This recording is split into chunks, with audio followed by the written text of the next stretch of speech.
నుండి 9 వచనాలు. ఆత్మవిషయమై దీనిలైన వారి ధన్యులు, పరలోక రాజ్యం వారిది. దుఃఖపరు వారు ధన్యులు, వారు ఓదార్చబడుతుంది. సాత్వికులు ధన్యులు, వారు భూలోకమును స్వతంత్రించుకుందరు. నీతి కొరకు ఆకలి దప్పు గలవారు ధన్యులు, వారు పరచబడుదురు. కనికరము గలవారు ధన్యులు, వారు కనికరం పొందెదరు. హృదయ శుద్ధి గలవారు ధన్యులు, వారు దేవుని చూచెదరు. సమాధాన పరచు వారు ధన్యులు, వారు దేవుని కుమారు రఘుబడుదురు.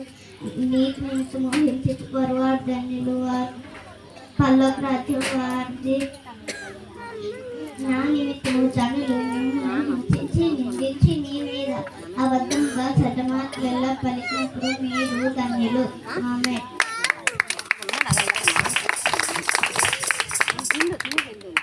My name is Samuel. I am studying class. నేను చెప్పబోయేది పదాల గురించి.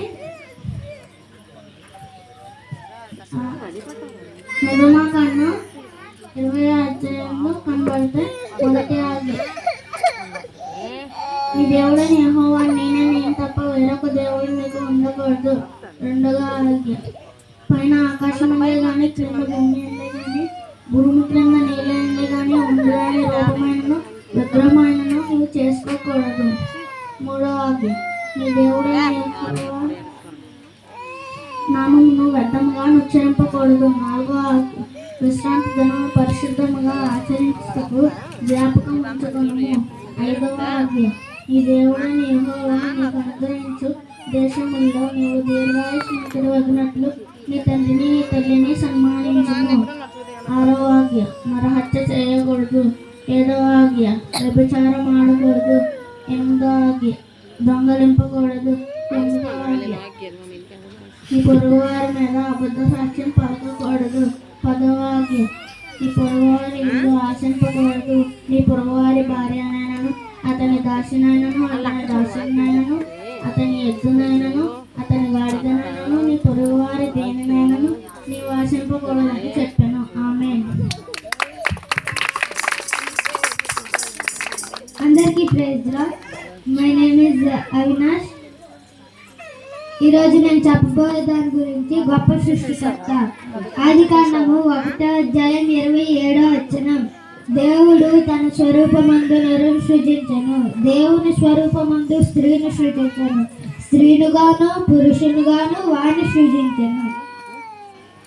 రోమా 6:23, పాపము వలన వచ్చు జీతము మరణము, అయితే దేవుని కృపవరము మన క్రీస్తు యేసునందు నిత్య జీవము. యోహాను 3:16, దేవుడు లోకమును ఎంతో ప్రేమించును కాగా ఆయన తన అద్వితీయ కుమారునిగా పుట్టివాని యందు విశ్వాసముంచు ప్రతివాడును నశింపక నిత్య జీవం పొందినట్లు ఆయనను అనుగ్రహించెను. మార్కు 10:14, చిన్న బిడ్డలు నా యొద్దకు రానివ్వండి, వారిని ఆటంకపరచవద్దు, దేవుని రాజ్యం నిరంతరము. ఆమేన్. అందరికీ praise Lord. My name is Deva. నేను చెప్పబోయే వాక్యం 2 కొరింథీయులు 9వ అధ్యాయం 7-8 వచనాలు. దేవుడు ఉత్సాహంగా ఇచ్చువారిని ప్రేమించును, మరియు అన్నిటి అందరూ ఎల్లప్పుడూ మీలో మీరు సర్వసమందు గలవారై ఉత్తమమైన ప్రతి కార్యము చేయుటకు దేవుని మీ ఎడల సమస్త విజయములైన కృపను విస్తరింప చేయగలరు. రోమా పత్రిక 10వ అధ్యాయం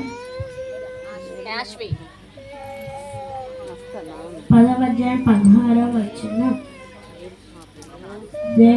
యేసు ప్రభువు అని నీ నోట్లో ఒప్పుకొని దేవుని మృతులను లేపనని నీ హృదయమందు విశ్వాసముంచినెడల నీవు రక్షింపబడుదువు. యోహాను సువార్త 13వ అధ్యాయం 35వ వచనం,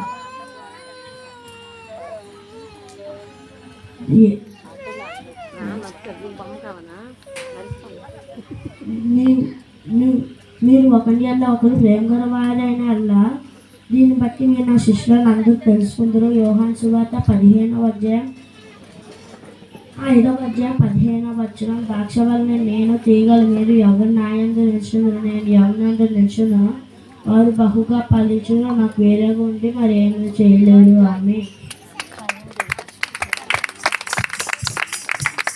అందరికీ ప్రైజ్ లార్డ్. నా పేరు Susan Kumari. I'm studying 8th class. నేను చెప్పబోయే వాక్యం ఫిలిప్పీ 4వ అధ్యాయం 13వ వచనం. నన్ను బలపరచు అని అందే నేను సమస్తము చేయగలను. ప్రకటన 21:4.